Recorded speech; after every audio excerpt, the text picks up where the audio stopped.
أعوذ بالله من الشيطان الرجيم. بسم الله الرحمن الرحيم. السلام عليكم ورحمة الله وبركاته. الحمد لله رب العالمين، والصلاة والسلام على رسوله الكريم وعلى آله وأصحابه أجمعين ومن تبعهم بإحسان إلى يوم الدين. أما بعد، قال الله تبارك وتعالى: أعوذ بالله من الشيطان الرجيم.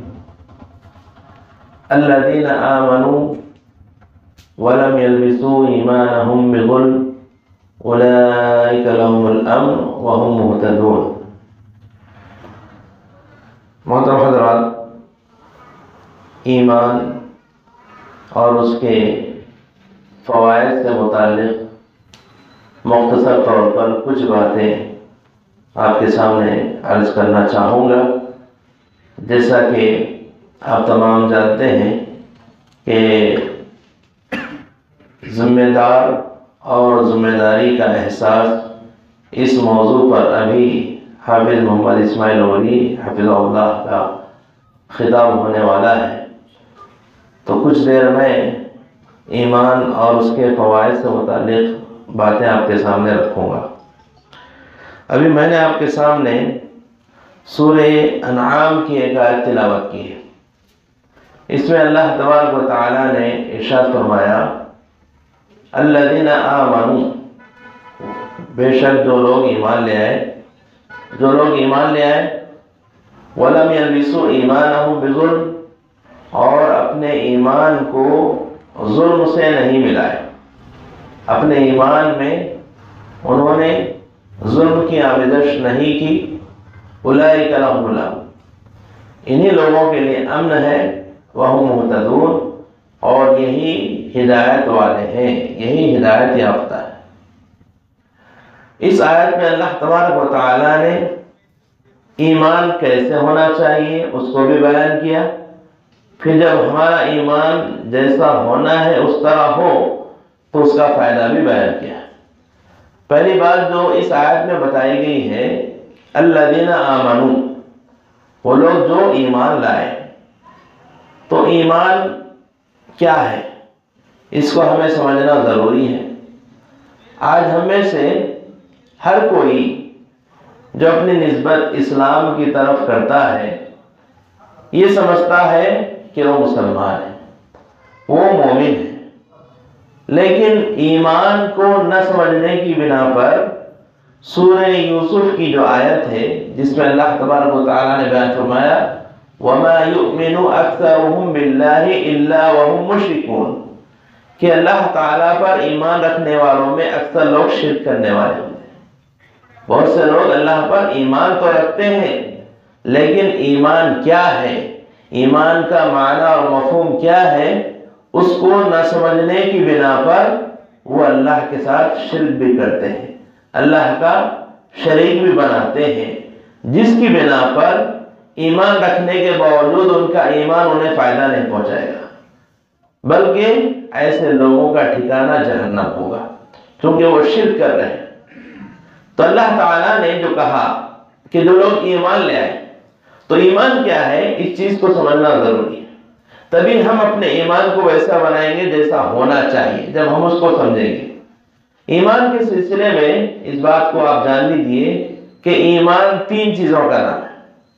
پہلی چیز ہے التصدیق بالجنان، دل سے ایمان کے جو ارکان ہیں ان کی تصدیق کرنا، دل سے یقین کرنا اور تصدیق کرنا۔ اور ایمان کے 6 ارکان ہیں: اللہ تعالیٰ پر ایمان، اللہ کے فرشتوں پر ایمان، اللہ کی کتابوں پر ایمان، اللہ کے رسولوں پر ایمان، اور اسی طرح سے آخرت کے دن پر ایمان، اور اچھی اور بری تقدیر پر ایمان۔ تو یہ 6 ایمان کے ارکان ہیں۔ ان ارکان کی دل سے تصدیق ہونی چاہیے، دل سے یقین کرنا کہ یہ تمام چیزیں سچ ہیں، اور یہ چیزوں کو دل سے ماننا یہ ایمان کہلاتا ہے۔ پھر ان چیزوں کو دل سے سچ جاننے، سچ ماننے کے بعد دوسری جو چیز ہے وہ یہ ہے والاقرار باللسان، اپنی زبان سے اس کا اقرار بھی کرنا، اس کا اظہار بھی کرنا۔ اگر کوئی شخص دل سے تو سچ جانتا ہے، سچ مانتا ہے، لیکن وہ اپنی زبان سے اقرار نہیں کرتا تو وہ مومن نہیں ہو سکتا۔ جیسا کہ آپ بہت سے مشرکین کے بارے میں سنے ہوں گے، کئی مشرکین ایسے تھے جنہیں نبی کریم صلی اللہ علیہ وسلم کی رسالت پر یقین تھا، وہ دل سے اس کو سچ جانتے تھے۔ واضح طور پر ابو طالب ہے، ان کو آپ صلی اللہ علیہ وسلم کے رسول برحق ہونے کا اور آپ کی دعوت کے سچ ہونے کا پورا یقین تھا، دل سے وہ مانتے تھے، لیکن زبان سے وہ اقرار نہیں کیے، تو اس لیے وہ مومن نہیں کہلائے بلکہ مشرک، اور ان کا ٹھکانہ جہنم بیان کیا گیا ہے۔ تو دل سے تصدیق کرنا کافی نہیں ہے، زبان سے اقرار بھی ہونا چاہیے، زبان سے اس کا اظہار بھی ہونا چاہیے۔ اگر کوئی شخص دل سے تصدیق کرتا ہے لیکن زبان سے اس کا اقرار اور اظہار نہیں کرتا ہے تو وہ مومن نہیں ہو سکتا، اور اگر کوئی شخص زبان سے اقرار تو کرتا ہے لیکن دل سے تصدیق نہیں کرتا تو وہ بھی مومن نہیں ہو سکتا۔ جیسا کہ منافقین کا معاملہ تھا، یہ وہ دل سے نہیں، اسلام کو دل سے نہیں مانتے تھے، دل سے قبول نہیں کیے تھے، بس زبانی طور پر وہ اپنے آپ کو مسلمان ظاہر کرتے تھے۔ جب مسلمانوں سے ملاقات ہوتی تو اپنے آپ کو مسلمان کہتے، جب کافروں سے ملتے تو اپنے آپ کو کافروں کی طرف منسوب کرتے۔ تو ان کا ظاہر مسلمانوں کے ساتھ تھا لیکن باطن کافروں کے ساتھ تھا۔ جب وہ مشرکین سے ملتے تو کہتے انا معکم، ہم تو تمہارے ساتھ ہیں، انما نحن مستہزئون، ہم تو مسلمانوں کے ساتھ مذاق کرنے والے۔ تو ایسے لوگوں کے بارے میں جو دل سے ایمان قبول نہیں کرتے، اللہ تبارک و تعالیٰ نے بیان فرمایا ان المنافقین فی الدرک الاسفل من النار، کہ منافق جہنم کے سب سے نچلے طبقے میں ہوں گے۔ تو دل سے تصدیق بھی ہونا، زبان سے اقرار بھی ہونا۔ اگر صرف دل سے تصدیق ہے تو مومن نہیں ہے، اگر دل سے تصدیق نہیں ہے صرف زبان سے اقرار ہے تو بھی مومن نہیں ہے۔ اگر کوئی شخص دل سے تصدیق بھی کرے، زبان سے اقرار بھی کرے، تو اس کے بعد جو تیسری چیز لازم آتی ہے وہ ہے والعمل بالارکان، اپنے اعضاء اور جوارح کے ذریعے عمل کرنا، ایمان کے تقاضوں کو پورا کرنا۔ جب اللہ تعالیٰ کو اپنا معبود مان رہے ہیں تو عبادت بھی صرف اللہ کی کرنا، اللہ کے وجود کو تسلیم کرنا، اللہ تعالیٰ ہی کے رب ہونے کو ماننا۔ توحید کی جو 3 قسمیں ہیں ان تینوں قسموں کو دل سے سچ جاننا، سچ ماننا، پھر اللہ تعالیٰ کے ساتھ کسی کو شریک نہیں بنانا، اسی طرح سے دیگر ارکان کو تسلیم کرنا اور اس کے تقاضوں کو پورا کرنا۔ اور ایمان ہمارا ویسے ہونا چاہیے جیسے نبی کریم صلی اللہ علیہ وسلم کا تھا۔ اللہ تبارک و تعالیٰ نے سورہ بقرہ میں اس سلسلے میں ارشاد فرمایا فَإِنْ آمَنُوا بِمِثْلِ مَا آمَنْتُمْ بِهِ فَقَدِ اهْتَدَوْا، اگر لوگ یہود و نصارہ، کفار اور مشرکین اسی طرح سے ایمان لے آئے جس طرح تم ایمان لے آئے تو ہدایت پائے۔ تو تم سے مراد کون ہے؟ صحابہ کرام ہے۔ صحابہ کرام نبی کریم صلی اللہ علیہ وسلم جیسے اللہ تعالیٰ پر ایمان رکھتے تھے ان کا ویسے ہی ایمان تھا۔ صحابہ کرام کا ایمان نبی کریم صلی اللہ علیہ وسلم کے ایمان سے ہٹ کر نہیں تھا۔ نبی کریم صلی اللہ علیہ وسلم کا ایمان وہی تھا جو اللہ تعالیٰ نے جبرائیل علیہ السلام کے ذریعے، وحی کے ذریعے آپ کو بتایا، اور آپ جس چیز پر ایمان رکھتے تھے اسی چیز کی آپ نے صحابہ کو دعوت دی، اور جب انہوں نے قبول کیا تو ویسے ہی ایمان اختیار کیا جیسا کہ نبی کریم صلی اللہ علیہ وسلم کا تھا۔ اسی بنا پر انہوں نے ایمان کے تقاضوں کو پورا کرتے ہوئے مشرکین کی دشمنی کو، ان کی عداوت کو برداشت کیا، لیکن کبھی بتوں کے سامنے جھکنا گوارا نہیں کیا۔ اسی ایمان کو مضبوط اور مستحکم اور مضبوط رکھنے کی خاطر انہوں نے اپنی جان کی پرواہ نہیں کی، اپنے مال کی پرواہ نہیں کی، اپنی بیوی بچوں کی پرواہ نہیں کی، اور اسی طرح سے اپنے گھر بار کی پرواہ نہیں کی۔ انہوں نے اس ایمان کو محفوظ رکھنے کی خاطر مکہ سے مدینہ کی طرف ہجرت کیا، مشرکین سے جنگیں لڑی جس میں کہ بہت سے صحابہ نے اپنی جانوں کو تک قربان کر دیا۔ تو ایمان یہ ہوتا ہے، ایمان کی خاطر اپنی جان، مال، اپنی بیوی بچوں سب کو قربان کرنا انسان گوارا کر سکتا ہے، لیکن کبھی ایمان کے خلاف عمل کرنا گوارا نہیں کرتا، کبھی وہ شرک کو برداشت نہیں کرتا۔ تو اگر ہمارا ایمان ایسے ہو اور ہم اپنے ایمان کو بچائیں، محفوظ رکھیں، کس سے؟ بظلم ولم یلبسوا ایمانہم بظلم، اپنے ایمان کو ظلم سے نہیں ملائے۔ ظلم سے مراد کیا ہے؟ ظلم سے مراد ایک تو لفظی معنی کیا ہے؟